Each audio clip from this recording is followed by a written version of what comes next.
Hello everyone, আসসালামু আলাইকুম। যেখানে আছেন আশা করছি অনেক বেশি ভালো আছেন। আজকে আমি আপনাদের তৈরি করে দেখাবো পুরন ঢাকার সেই অথেন্টিক বা ফ্লেভারফুল তেহারি রেসিপি। আশা করি আজকের রেসিপিটি আপনাদের কাছে অনেক বেশি ভালো লাগবে। এই রেসিপি রান্না করার জন্য খুব বেশি মশলার প্রয়োজন হবে না। ঘরে থাকা অল্প কিছু উপকরণ দিয়েই কিন্তু আমরা সেই অথেন্টিক বা ফ্লেভারফুল পুরন ঢাকার তেহারি পেয়ে যাব। আশা করি আজকের রেসিপিটি আপনারা পুরোটাই দেখবেন আর আমি স্টেপ বাই স্টেপ আপনাদের বলে দিব। তো আমরা এখন মূল রান্নায় চলে যাই। তেহারি রান্নার জন্য এরকম বড় একটা পাতিল লাগবে সবার প্রথমে। তারপর পরে দিয়ে দিব সরিষার তেল 1 কাপ পরিমাণ। এই তেহারিটা সরিষার তেল দিয়ে করলেই বেশি ভালো হয়, ফ্লেভার পাওয়া যায়। আর এখানে আমি আস্ত কিছু মশলা দিয়ে দিয়েছি, আছে এলাচ, দারচিনি, লবঙ্গ এবং তেজপাতা। সেই সাথে দিয়ে দিচ্ছি 1 কাপ পরিমাণ পেঁয়াজ। এই পেঁয়াজগুলোকে খুব বেশি বাদামি কালার করার দরকার নেই, মোটামুটি একটু ভেজে নিলেই হয়ে যাবে। এখন দিয়ে দিচ্ছি লবণ স্বাদ মতো।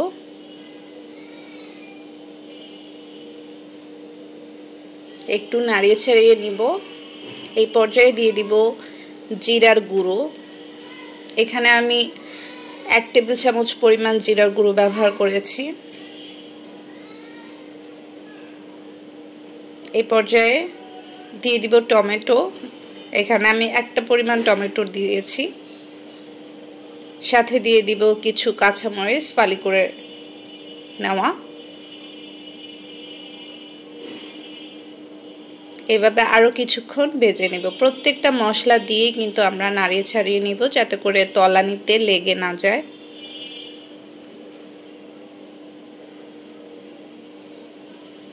এখন দিয়ে দিচ্ছি আমরা স্পেশাল একটা মশলা, এটাই মূলত তেহারির মশলা।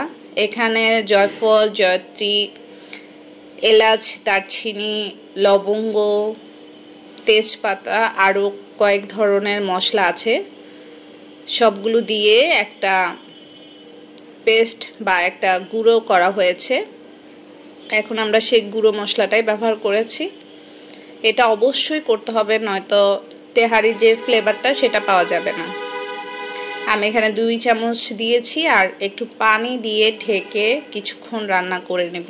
আর এখন দিয়ে দিচ্ছি লাল মরিচের গুঁড়ো। এটা আপনারা চাইলে স্কিপ করতে পারেন, যেহেতু অনেক ধরনের মশলা অলরেডি এখানে দিয়েছি। আর এখন দিয়ে দিচ্ছি 1 কাপ পরিমাণ গরুর দুধ। আপনারা চাইলে এখানে পাউডার দুধও ব্যবহার করতে পারেন। ঢাকনা দিয়ে কিছুক্ষণ রান্না করে নিব যাতে মশলাগুলো খুব ভালো করে হয়ে যায়। এই পর্যায়ে দিয়ে দিব গরুর মাংস। এখানে আমি গরুর মাংস নিয়েছি 1.25 কেজির মতো। তবে গরুর মাংসতে প্রচুর চর্বি ছিল, যার জন্য চর্বিটা বেশি দেখা যাচ্ছে। আপনারা চেষ্টা করবেন চর্বি কমওয়ালা মাংস নিতে, কিন্তু আমার কিছু করার ছিল না, মাংসতে প্রচুর চর্বি ছিল। এখন ঢাকনা দিয়ে ঢেকে রান্না করব। এখানে আমি 2টো মশলা দেইনি, এখন দিয়ে দিচ্ছি। এটা আমার যদিও কষানোর সময় দেওয়া উচিত ছিল। আদা বাটা এবং রসুন বাটা দিয়ে দিচ্ছি, সেই সাথে দিয়ে দিচ্ছি পেঁয়াজ বাটা। আমি এখানে 1 টেবিল চামচ করে ব্যবহার করেছি আদা বাটা, রসুন বাটা এবং পেঁয়াজ বাটা। এই অবস্থায় আমরা রান্না করব 20 মিনিটের মতো। আর এই পাশে আমি একটি বাটিতে নিয়ে নিলাম চাল। এখানে আমি বাসমতি চাল ব্যবহার করেছি, লম্বা দানাযুক্ত। চালগুলোকে এখন আমরা ধুয়ে পরিষ্কার করে নিচ্ছি। কয়েকবার ধুয়ে নিলেই হয়ে যাবে।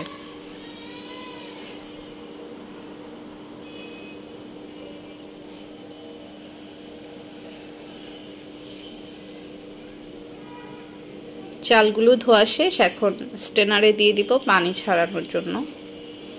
আর এই পাশে আরও একবার এসে এই রান্নাটা কষিয়ে নিতে হবে যাতে আদা রসুনের গন্ধটা একেবারে চলে যায়। এই পুরো পানিটাকে এখন আমরা শুকিয়ে ফেলবো, একটা পর্যায়ে এরকম হয়ে যাবে। দেখুন তেল বের হয়ে আসছে, দ্যাট মিন্স এটা হয়ে গিয়েছে। এই পর্যায়ে দিয়ে দিব সেই ধুয়ে রাখা চাল।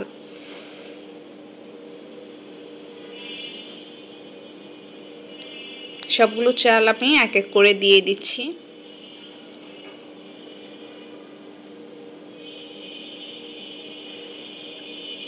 এখন এই চালগুলো দিয়ে আরও বেশ কিছুক্ষণ রান্না করে নিব। এই পর্যায়ে আমরা পানি ব্যবহার করব না, চালগুলোকে এই মাংসগুলোর সাথে একটু কষিয়ে বা ভেজে নিব।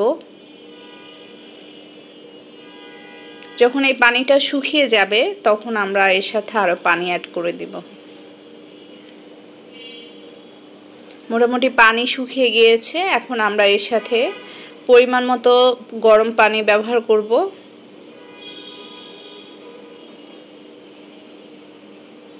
করে আরও বেশ কিছুক্ষণ নাড়িয়ে ছাড়িয়ে আমরা এটাকে ঢাকনা দিয়ে ঢেকে রান্না করব প্রায় 20 মিনিটের মতো।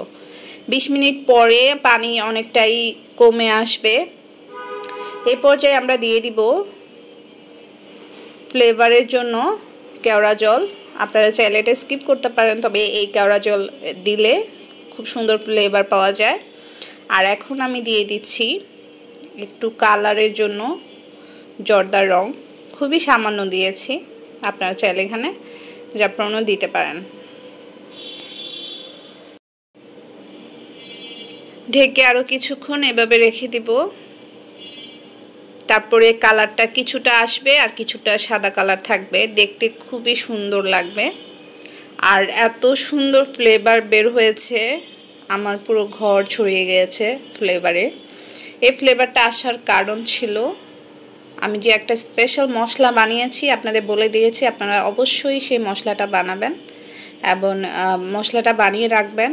আর 2 চামচ বা 2 টেবিল চামচ ব্যবহার করলেই মোটামুটি 1 কেজি চালের জন্য হয়ে যাবে। এখন আমি পরিবেশনের জন্য বাটিতে কিছু তুলে নিচ্ছি। পরিবেশনটা একেবারে নিজের মতো করে। তো আমি আপনাদের জন্য ভিডিও বানাচ্ছি, আমার এক একটা ভিডিওতে অনেক সময় যাচ্ছে, কষ্ট হচ্ছে, আপনারা অন্তত সাপোর্ট করবেন, এটা আমার রিকোয়েস্ট, যাতে আমি উৎসাহ পাই আরও সুন্দর সুন্দর ভিডিওস আপনাদের জন্য নিয়ে আসতে পারি। আর নিজেরা অবশ্যই বাসায় একবার হলেও বানিয়ে খাবেন, এটা আমার অনুরোধ রইল। এইভাবে আশা করি আপনাদের কাছে অনেক বেশি ভালো লাগবে।